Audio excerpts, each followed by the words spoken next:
Hey everyone, what's up and welcome to the channel. Today I have some exciting info for all of you regarding Season 2, including a returning Mythic skin plus quite a lot of balance changes as well for Season 2. So definitely make sure to watch the full video. So let's start off with the returning Mythic skin. So quite a popular Mythic is returning in Season 2, and that is the AK47 Radiance in the Ultraviolet Mythic drop. Now, this draw will be returning from the 25th of February up until the 17th of March. So if you missed your first chance, well, mark your calendars because now you have a second one. So let me know if you're happy with this return or were you hoping for something else. And now let's move on to our next topic, which is balance changes. So let's start with a pretty small buff to the HBR. So they improved the ADS time by 5 milliseconds, which is a very tiny change. Plus they decreased the initial recoil, which is pretty nice.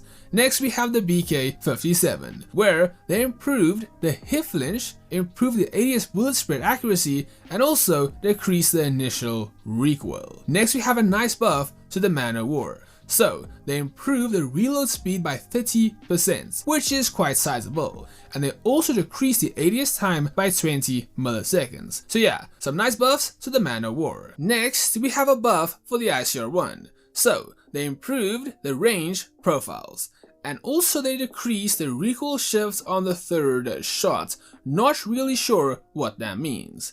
Next we have a ton of buffs for the EM2. So they improved the bullet velocity.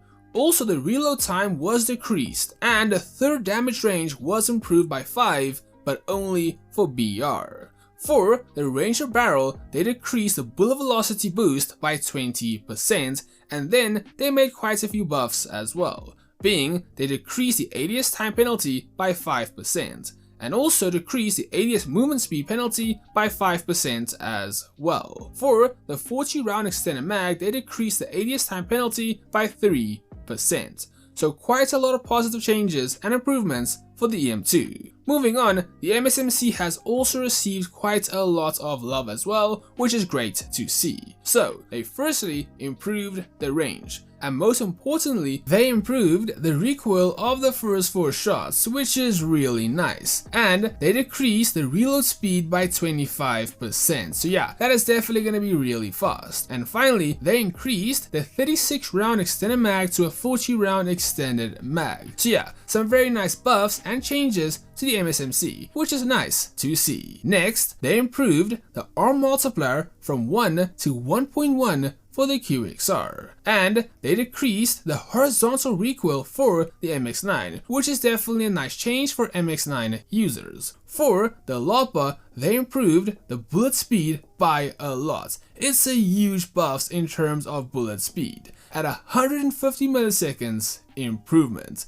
They also improved the first range by 2 meters and the second by 1 meter. Next, we have the Dingo, where they improved the range by 3 meters on the first range and by 2 meters on the second range. They also improved the third damage profile by 3, but that is only for BR. And they also fixed the mobility bug in BR as well for the Dingo. For the Echo, they increased the pellets per shot from 8 to 9. It's definitely going to be interesting to see how much of a positive change that makes to the Echo. Next, we have some changes to the 545 AK ammo. So they fixed the issue of wrong damage values being displayed in BR, which you can see over here. And the third damage profile was also improved by 1 in MP. So no significant changes for the AK in Season 2. Next, we have a nerf for the M16's Wildfire perk.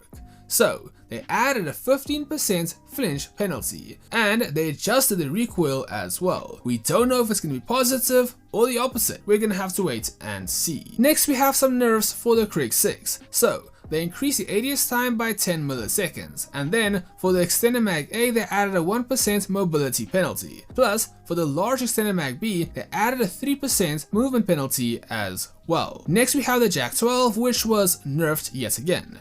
Firstly, a pretty big hipfire nerf, plus they decreased the first, third, and fourth damage profile by 1. For the CBR, it was also nerfed. Firstly, the reload time was increased. Plus, for the YKM light stock, they decreased the 80th movement speed boost as well. Moving on, the DLQ signature attachment has already been nerfed, but only in BR. So they decreased the bullet velocity by 30% and the effect duration was reduced by 0.3 seconds. Next, they fixed an issue in which the 80th movement speed bonus wasn't listed correctly for the YKM light stock on all weapons. Next, the cryobomb's range was improved from 4 meters to 4.5 meters. They also improved the duration of the Shadow Blade by 10 seconds. Next, they improved the damage of the sticky nade from 160 to 180. That is definitely going to be used a lot in Season 2. Next, the C4 was nerfed, so they decreased the minimum damage from 60 to 50. They also decreased the maximum damage from 200 to 180. Moving on, the Ballista M2 was also finally nerfed, so the duration was reduced by 10 seconds, and the capacity was reduced to 2 shots. The community is definitely going to be really happy about this nerf. The Igniter class energy consumption was also increased from 5%, 5% to 15% and 10% in BR. Next, we have quite a lot of buffs to the Medic class. So HP recovery was improved, armor recovery was also improved, and the range profile was also improved. The final change we have is for the Airborne class, where they improved the launch height by a lot, 25%, and they also decreased the recharge speed as well. So okay, there you guys go. That is a lot of balance changes for Season 2. I do want to say these are still subject to change, so keep that in mind, but definitely give me your thoughts and opinions down below. And with that being said, that is going to be all for today's video, so thank you for watching, have a great day, and for now, Squally out, and cheers, catch you in the next one, and bye.